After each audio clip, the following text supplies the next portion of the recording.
À cette époque, très ancienne, bien avant qu'il n'existe des immeubles, des voitures ou quoi que ce soit avec un bouton, les humains vivaient d'une manière complètement différente. Personne n'utilisait de réveil, d'horloge ou de téléphone portable. Il n'y avait pas de rendez-vous fixé, pas d'école, ni de patron qui attendait. Celui qui commandait, c'était le soleil. Il était la grande horloge du monde. Quand la lumière dorée commençait à peindre le ciel et que les ombres de la nuit s'évanouissaient, c'était comme si la nature disait « Hé, il est temps de se lever ».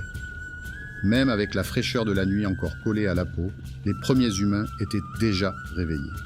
Mais ce n'était pas comme aujourd'hui, où l'on s'étire dans son lit en se demandant si l'on va se lever ou dormir encore 5 minutes.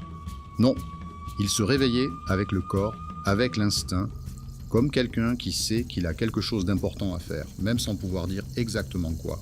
Là-bas, dans une grotte, un homme rampait en silence jusqu'à l'entrée. Ses yeux attentifs scrutaient le paysage. Y avait-il un danger dehors? Un animal? Un bruit étrange? Tout devait être observé avec beaucoup de soin. Il avançait pas à pas, écoutant le bruit des feuilles, sentant le vent sur son visage. Plus loin, une femme se levait d'une cabane faite de branches, d'eau et de peaux cousues avec des tendons d'animaux. Le sol était dur, fait de terre battue, mais elle y était déjà habituée. Elle se levait, étirait les bras et regardait l'horizon comme si elle cherchait les signes du jour qui allait commencer. La vie à cette époque, c'était comme vivre à l'intérieur d'une histoire pleine d'aventures et de dangers. Il n'y avait ni supermarché, ni robinet, ni réfrigérateur. Tout ce dont on avait besoin pour vivre, nourriture, eau, abri, devait être trouvé, chassé ou fabriqué de ses propres mains. Et avant toute chose, il y avait une priorité sacrée, le feu. Pendant la nuit, maintenir la flamme allumée était une mission pour tous. Un enfant pouvait surveiller les braises. Un adulte alimentait le feu avec plus de bois. C'était presque comme s'occuper d'un être vivant. Le feu avait besoin de respirer, d'être nourri, d'avoir de l'espace. S'il s'éteignait pendant la nuit, tout devenait plus dangereux. Imagine un peu, sans feu, tout devenait une obscurité totale où les yeux ne voyaient guère au-delà de la portée d'un bras. Le froid frappait fort. Les sons de la forêt semblaient plus effrayants. Et dehors, cachés entre les arbres, des prédateurs rôdaient. Des animaux qui chassaient en taille dans l'obscurité, des félins, des loups, peut-être pire encore. Le feu était un bouclier.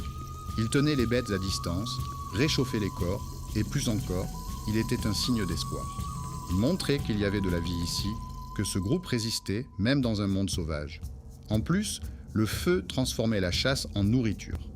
Une viande crue et dure devenait plus savoureuse et plus facile à mâcher après quelques heures sur les braises. Avec le temps, même les histoires ont commencé à naître autour de lui. Parce qu'après une journée difficile, s'asseoir près du feu et discuter était une façon de se sentir en sécurité, de faire partie de quelque chose de plus grand. Alors, pour ces premiers humains, le feu n'était pas juste une flamme. C'était une protection de la chaleur, de la lumière, de la nourriture et même de l'affection. Comme une étreinte chaude au milieu de la nuit glaciale, prendre soin du feu, c'était comme prendre soin du cœur de la communauté. Et c'est ainsi, jour après jour, flamme après flamme, que les premiers pas de l'humanité ont été faits, avec le soleil comme réveil et le feu comme meilleur ami. Allumer le feu à cette époque, ce n'était pas facile du tout, tu sais. Il n'y avait ni allumettes, ni briquet, ni cuisinière. Pas de petits boutons magiques. Le feu, c'était quelque chose de sérieux, de puissant et presque sacré. Il fallait beaucoup d'habileté, de patience et d'expérience. Ce n'était pas donné à tout le monde, non. D'abord, quelqu'un devait chercher du bois bien sec, fin comme un cure-dent. Parfois, après une pluie, c'était presque une mission impossible. Il fouillait les buissons, regardait l'arbre sous les arbres, cherchait des brindilles cachées entre les pierres, à l'abri de l'humidité. Et s'il trouvait des écorces qui prenaient feu facilement, c'était encore mieux. Et ce n'était pas tout. On utilisait souvent 2 pierceaux spéciales, comme le quartz ou la pyrite, qui, lorsqu'on les frappait avec force, produisaient des étincelles. Mais ces étincelles étaient timides et s'éteignaient vite. Il fallait donc avoir à portée de main des feuilles sèches, des fibres végétales ou de la mousse pour capter la chaleur et la transformer en flamme. Plus tard, ils ont découvert une autre technique, frotter du bois contre du bois, avec des mouvements rapides, jusqu'à ce qu'un petit filet de fumée apparaisse. Quand la fumée se montrait, tout le monde retenait son souffle. C'était un moment magique. Avec précaution, il soufflait tout doucement, et puis, tout à coup, pof! La flamme naissait. Mais comme il était très difficile de tout recommencer chaque jour, qu'est-ce qu'il faisait? Ils gardaient un petit morceau du feu de la veille. Exactement, les braises étaient cachées sous la cendre pour ne pas s'éteindre. Parfois, ils enveloppaient les braises dans des fibres végétales, comme dans une couverture, pour garder la chaleur vivante jusqu'au matin. C'était comme s'occuper d'un petit bébé feu, avec tendresse, attention et responsabilité. Et tu sais qui a découvert tout ça? Les archéologues, ces scientifiques qui étudient le passé en creusant la terre.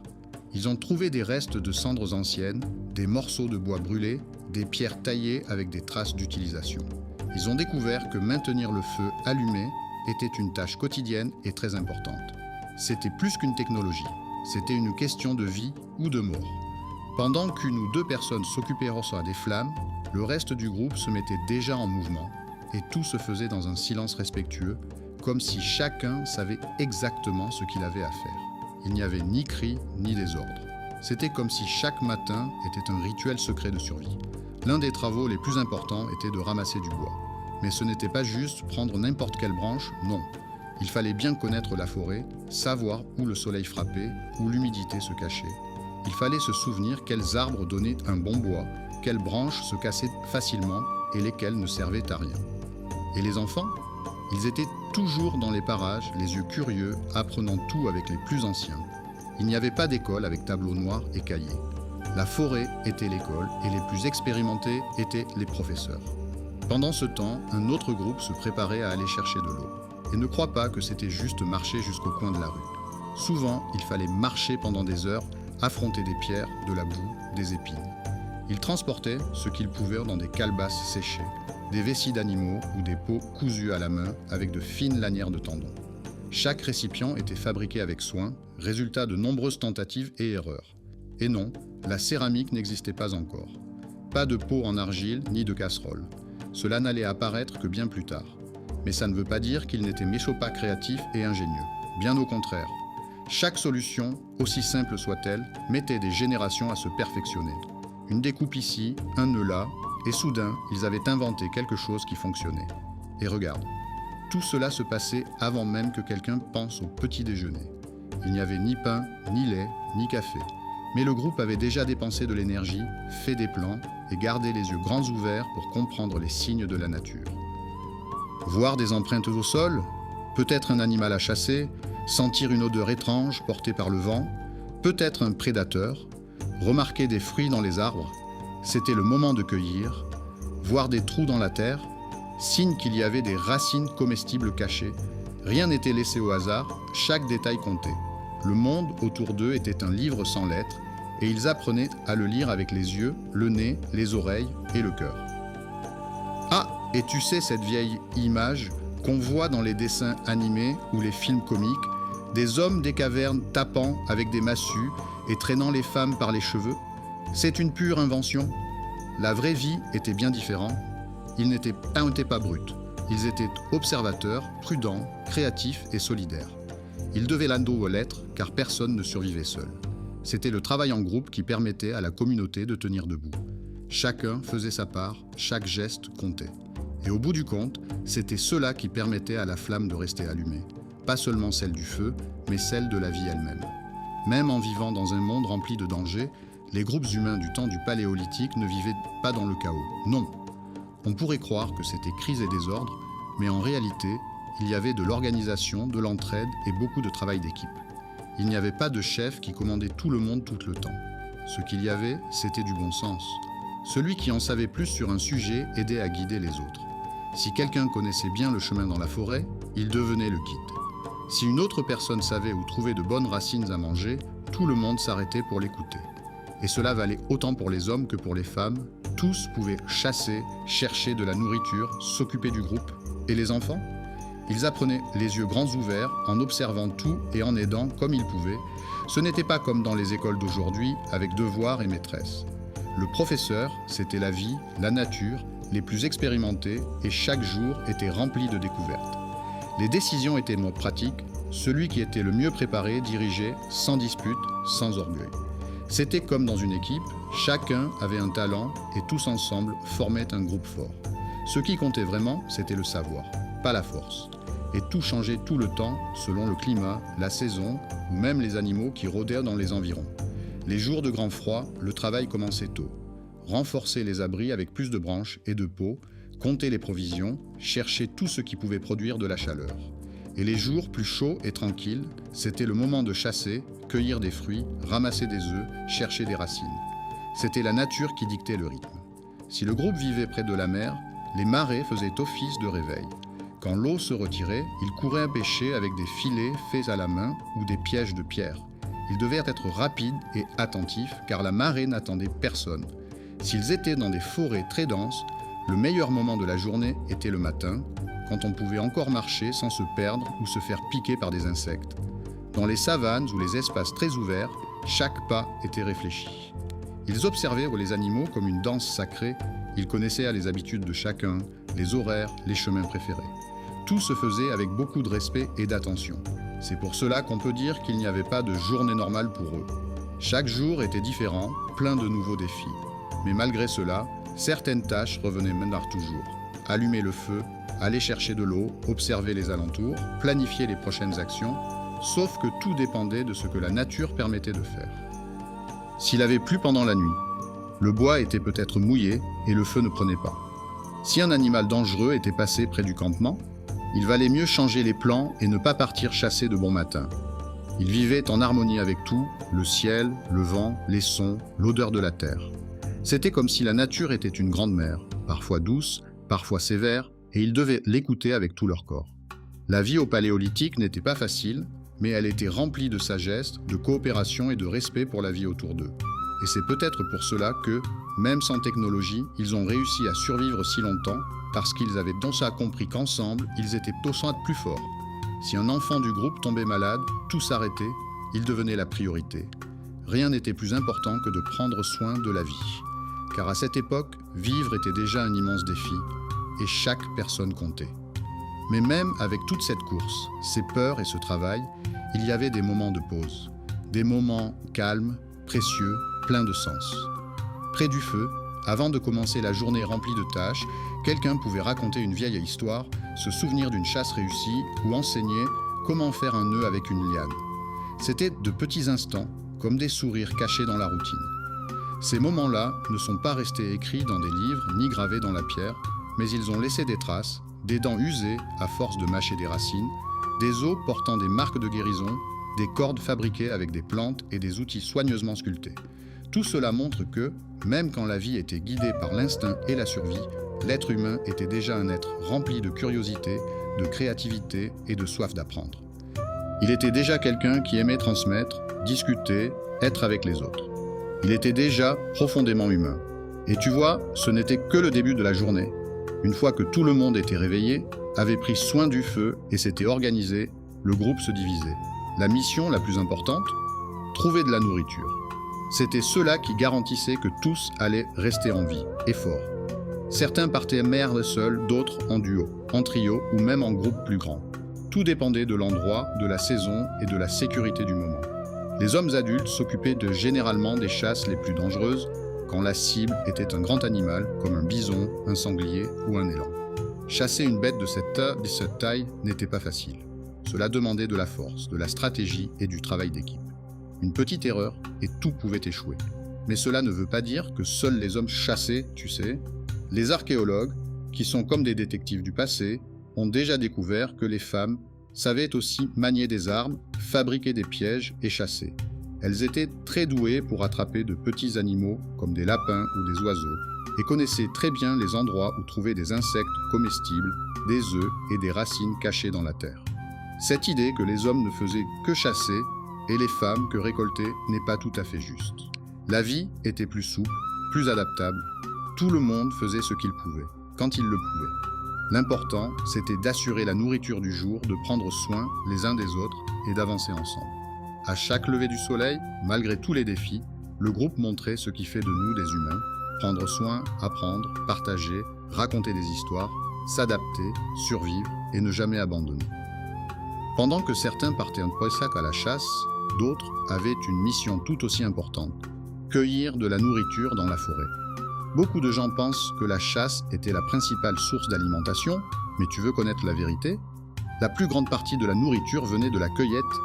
Et oui, ils ramassaient des fruits, des graines, des racines, des feuilles, des œufs, et même certains insectes très nutritifs, même si ça nous paraît un peu étrange aujourd'hui. Mais attention, il ne s'agissait pas de prendre tout ce qu'on voyait devant soi. Il fallait très bien connaître la nature. Il devait sans modeste savoir quelles plantes étaient comestibles, quelles parties pouvaient être toxiques, à quelle saison les fruits apparaissaient et où exactement ils poussaient habituellement. Il savait si ça poussait plutôt près de la rivière, en haut de la colline ou dans les zones ombragées de la vallée.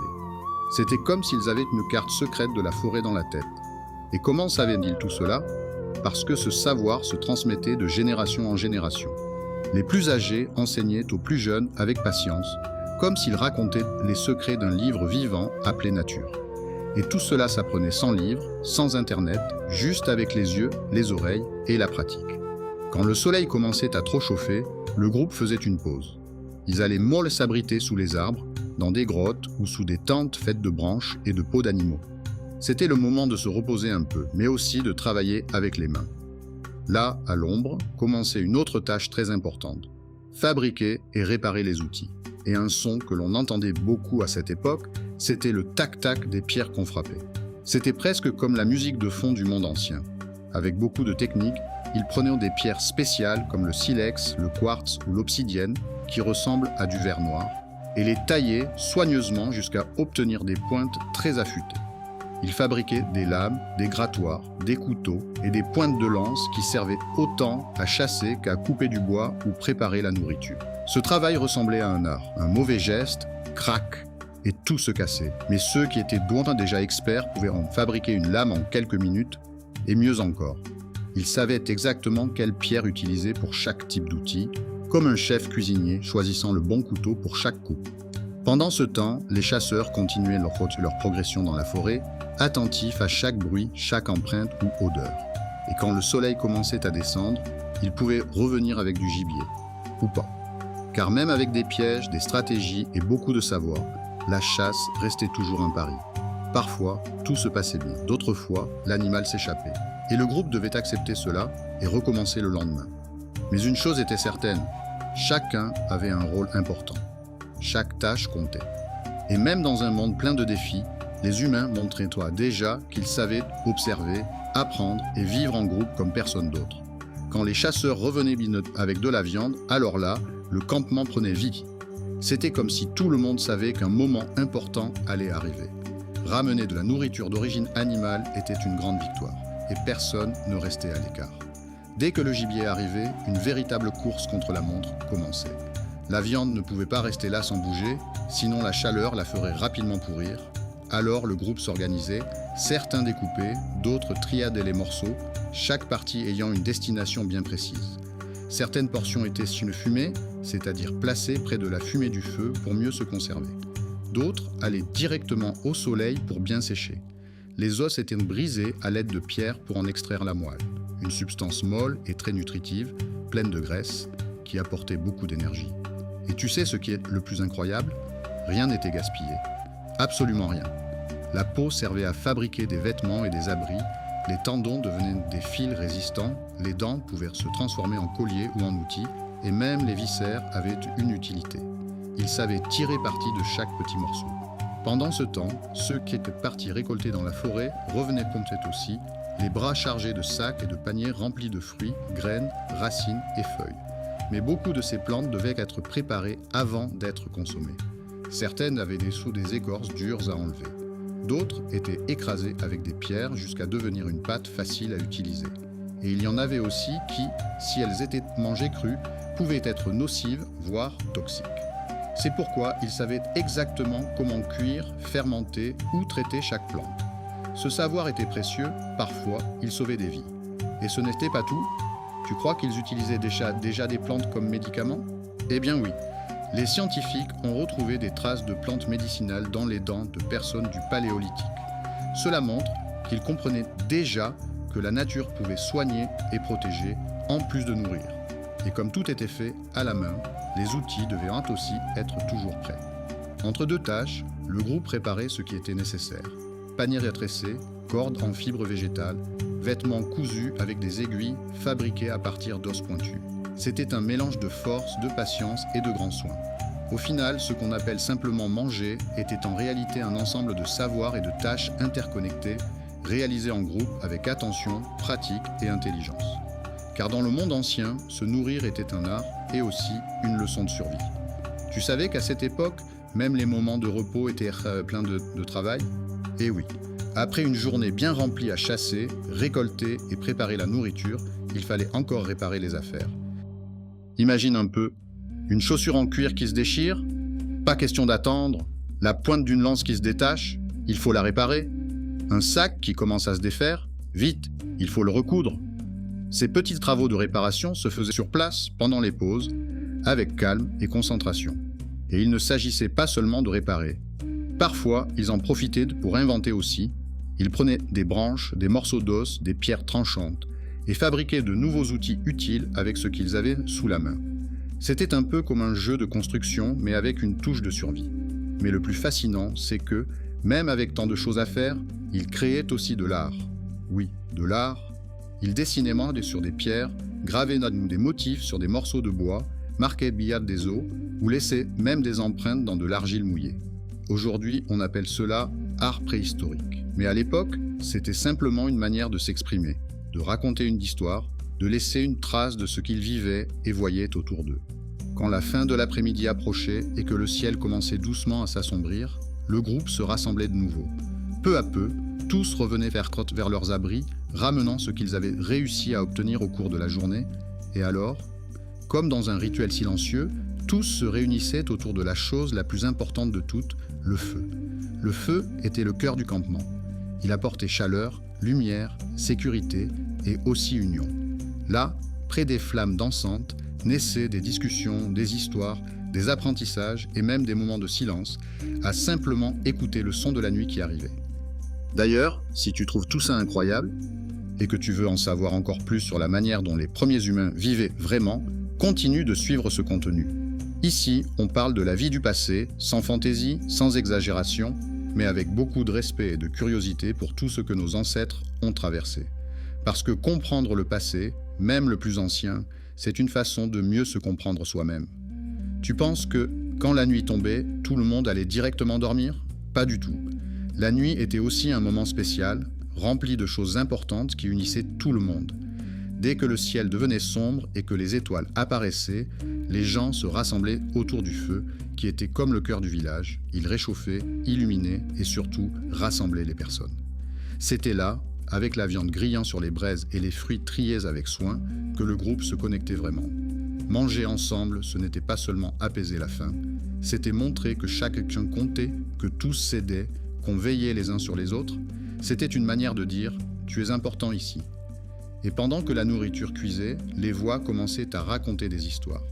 Les plus anciens adoraient se souvenir d'aventures passées, des chasses, des rencontres, avec des animaux dangereux, des frayeurs, des découvertes et même des choses drôles. Et le plus beau, les enfants apprenaient juste en écoutant. Il n'y avait ni livre, ni téléphone, le savoir se transmettait de bouche à oreille. Chaque récit était une leçon déguisée en conte. Là, à la lumière du feu, naissait la tradition. La culture, c'était comme si l'imagination prenait vie et que le passé devenait présent à travers les mots. Mais cela ne s'arrêtait pas là.